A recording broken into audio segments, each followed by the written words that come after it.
자, 안녕하세요. 박성필입니다. 자, 오늘 두산 에너빌리티 보도록 하겠습니다. 여기 두산으로 되어 있네요. 두산 에너빌리티. 자, 지금 주가가 꽤 오랫동안 재미가 없는 상황인데 실망하실 필요는 없어 보입니다. 과거에 비해서 이렇게 가파르게 오를 때 이때에 비해서는 당연히 재미없이 느껴지실 수가 있는데 현재 박스권 내에서 횡보를 하고 있기 때문에 부정적인 의미가 있다고 볼 이유가 없습니다.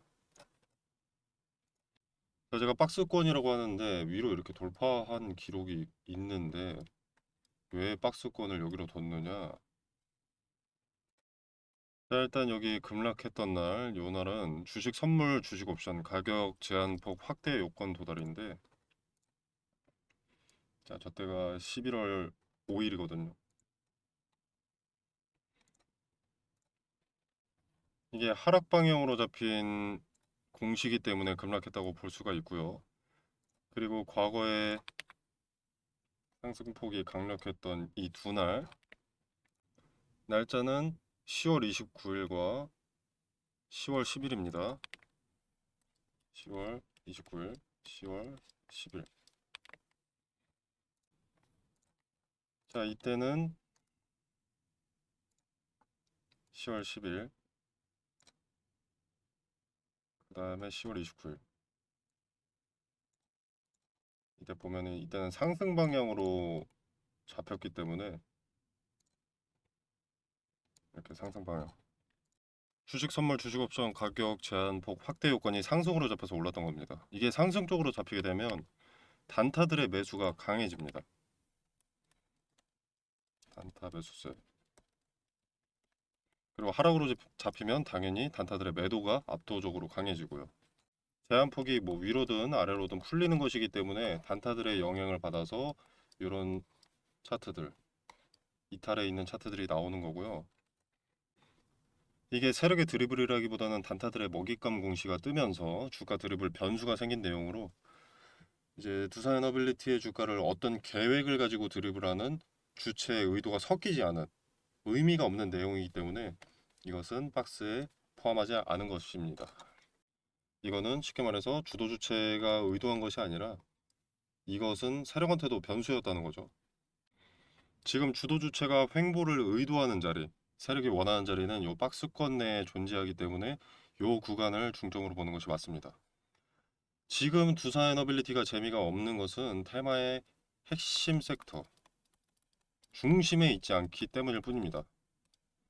원전이 시장의 중심 섹터일 때는 두산이 멋모르고 상승을 해왔지만 지금은 AI나 뭐 로봇이나 뭐 반도체 등등 이런 것들이 중심을 잡고 있죠. 특히 AI와 로봇. 그리고 지금은 이 AI에 필요한 기술들이 2차적으로 주목을 받고 있는 겁니다. AI 반도체, 뭐 데이터 센터, 로봇, 자동화 기술 등이 먼저 주목을 받고 먼저 그들이 기대감에 반영된 이후에 반드시 필요한 전력이 주목을 받게 될 겁니다. 자, AI 기반 검색. 이 자체만으로도 기존 대비 10배 이상의 전력을 소모합니다. 대규모 AI 학습 모델의 전력 소비가 국가 전체 사용량을 넘어설 수 있다는 전망도 나오고요. 그래서 다소 늦더라도 AI 섹터에서 전력이 시장의 중심이 되는 순간은 올 수밖에 없습니다. 자, 주식시장에서 자금이라는 것은 돈이라는 것은 하나의 테마에 집중되고 그리고 그 자금이 다 같이 옮겨 다니는 테마 1, 테마 2, 테마 3. 이 자금이 일로 갔다가 여기로 갔다가 여기로 갔다가 다시 여기로 갔다가 이런 식으로 자금이 다 같이 옮겨 다니는 성질을 지니기 때문에 두산의 전력 차례가 오지가 않았을 뿐이라는 거죠. AI 관련해서는 전력은 지금은 AI 로봇 시장에서도 필수 자원이긴 하나 무에서 유가 창조되고 있는 AI나 뭐 로봇의 색깔이 아니기 때문에 순환매에서 후순위로 밀려 있다고 볼 수가 있는 거죠. 그렇기 때문에 지금은 조정을 받고 있는 거고요. 자, 지금 얘네가 기술이 성장 중이기 때문에 얘네 실체가 나올 때까지 또는 실체가 나오기 직전까지는 기대감을 먼저 먹고 이후에 얘네가 잘 운용되려면 필요한 것들이 있겠죠. 언젠가 뭐 공급 부족한 부품이나 아니면 필수 자원 쪽으로 수급이 이동하게 되는 겁니다. 그리고 전력 같은 경우에는 필수 자원이기 때문에 뒤늦게라도 빛을 발할 거라고 생각을 합니다. 자, 2차 전지 때 아시는 분들 아시겠지만 2차 전지 때도 처음에는 배터리 관련 부품들 위주로 뭐 배터리 성능이라든가 아니면 배터리 안전성 등과 관련된 기업들이 주목을 받다가 나중에는 결국 전기차 배터리의 핵심 원료가 되는 뭐 리튬을 생산한다던가 리튬 공급이 가능해지는 기업들이 주목을 크게 받고 급등했습니다. 리튬 공급 부족 문제가 이슈가 되면서 리튬 값이 오르고 핵심 테마가 되었던 거죠. 그래서 금연 같은 말도 안 되는 종목이 이렇게 엄청난 급등을 보여줬었던 거고. 자, 아무튼 결국 AI나 로봇 산업이 어느 시점에 도달을 하게 되면 그때는 부족한 전력이 주목을 받게 될 가능성이 높다라는 거죠. 자, 그리고 이건 매번 드리는 말씀인데 오르기만 하는 주식은 없습니다. 조정이 있어야 더 오를 가능성이 있다고 볼 수 있어요. 간단하게 생각해서 오르기만 하면 누가 팔겠습니까? 다 가만히 있거나 다 사기만 하겠죠. 근데 가만히 있거나 사기만 하면 거래가 체결되지 않습니다. 그래서 주가를 주도하는 주체는 조정을 의도적으로 만들 수밖에 없습니다. 그들의 입장에서, 세력의 입장에서는 개미들은 전 구간에서 어떻게 될지 주가 전망을 전혀 예측을 하지 못해야 되거든요. 그래야 아래에서 사기도 하고 팔기도 하고 위에서도 사기도 하고 팔기도 하고 이렇게 되는 거죠. 그래야 상승이든 하락이든 주가를 목격하게 하면 개인들은 원하는 대로 움직여 주니까요. 네, 그리고 사실 주가를 하락시키지 않고 이렇게 현재 횡보시키는 것만 해도 세력들은 꽤 많은 돈이 들어갑니다. 근데 이 높은 자리에서 과거 3만 원부터 지금까지 거의 쉼없이 달려온 이 높은 자리에서 주가를 박스권 내에서 횡보시키고 있다는 자체가 긍정적이다 라고 말씀을 드릴 수가 있습니다. 디테일을 뜯어보면 부정적인 게 아니라 긍정적인 상황이다라는 것을 알 수 있다라는 겁니다. 물론 이 박스권을 이탈하게 되면 리스크가 갑자기 커진다고 볼 수 있습니다. 보시면 한번 이탈한 적이 있는데 이때 이 노란색 이평선 61선의 지지를 받고 다시 올라왔기 때문에 의미를 크게 둘 필요는 없고요. 오히려 박스권 안으로 빠르게 재진입을 했기 때문에 이 박스권 하단이 의미가 크다라는 걸 알 수 있습니다. 자, 본래 강력한 지지의 자리가 깨져버리게 되면 상당히 강력한 저항의 자리로 바뀌게 됩니다. 그런데 3거래일 만에 다시 저항을 돌파하고 이후에는 지지대로서 역할을 수행하고 있기 때문에 이 자리가 주는 의미가 크다라고 말씀을 드리고요. 자, 지금 그리고 또 이제 좀 확대해서 보면은 박스권 중간 라인에 매물대가 형성이 되고 그 아래 주가가 위치함으로써 매물대를 저항으로 두게 되었습니다. 근데 박스권 내에서의 움직임이기 때문에 부정적으로 볼 이유는 크게 없고 오히려 다음 거래일들의 이 매물대를 터치했을 때 어떤 제스처가 나오는가 그것이 힌트가 됩니다. 박스권을 언제 돌파할지 그 기간이 더 길어질지 짧아질지를 판단할 수 있는 게 박스권 상단을 터치했을 때와 저항으로 둔 매물대를 터치했을 때거든요. 자, 이 관련된 핵심 포인트는 텔레그램 방에서 디테일을 설명드리고 이 상황이 포착되는 즉시 근거를 설명드리도록 하겠습니다. 그리고 대응은 또 어떻게 해야 할지도 함께 언급드리겠습니다.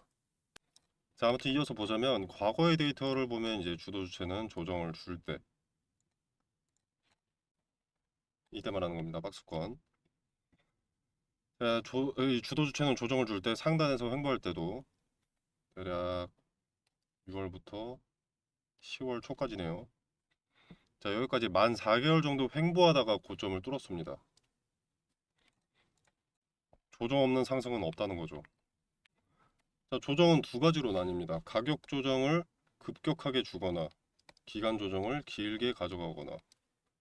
지금 두산의 세력은 옆으로 횡보하는 기간 조정을 주는 쪽이라는 게 과거의 데이터에도 나와 있듯이 현재는 조정 국면에 들어서 있다라는 걸 알 수 있겠죠.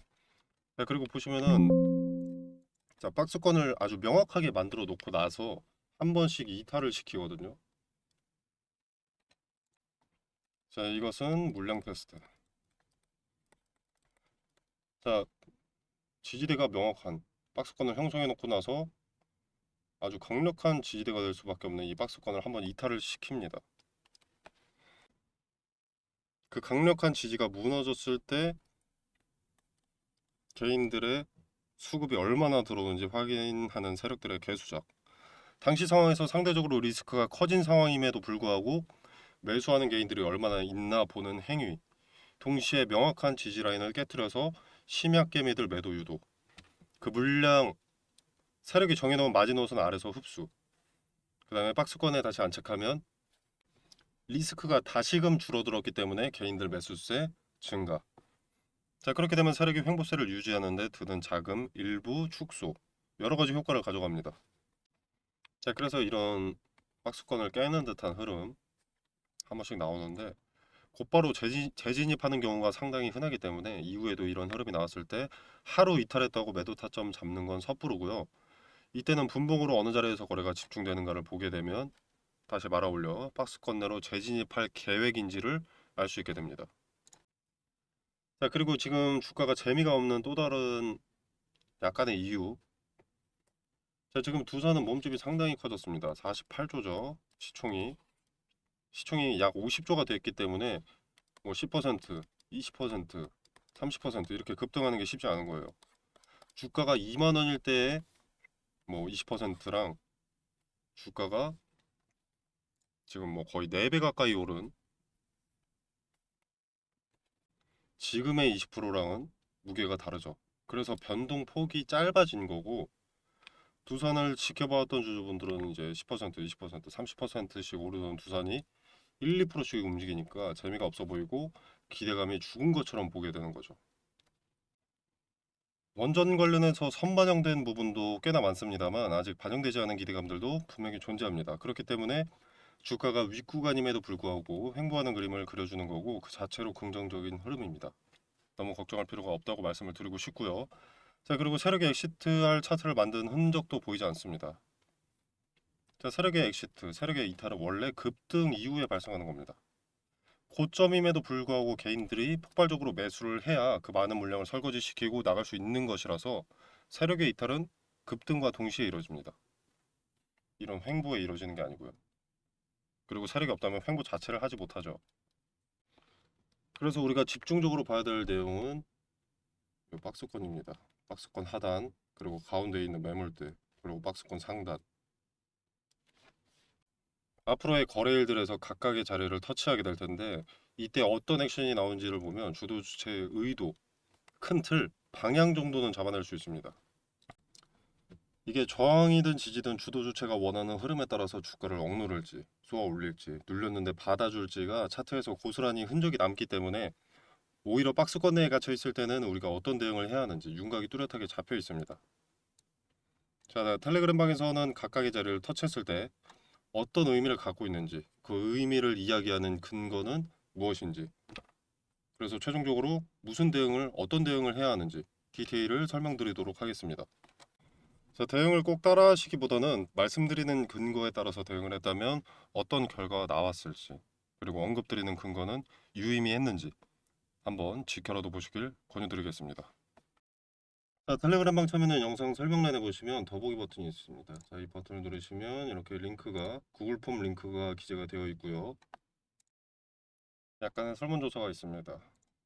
매매기법, 종목대응 공시 분석 뭐 이런 거 체크해 주시면 되고 중복 체크도 상관없습니다.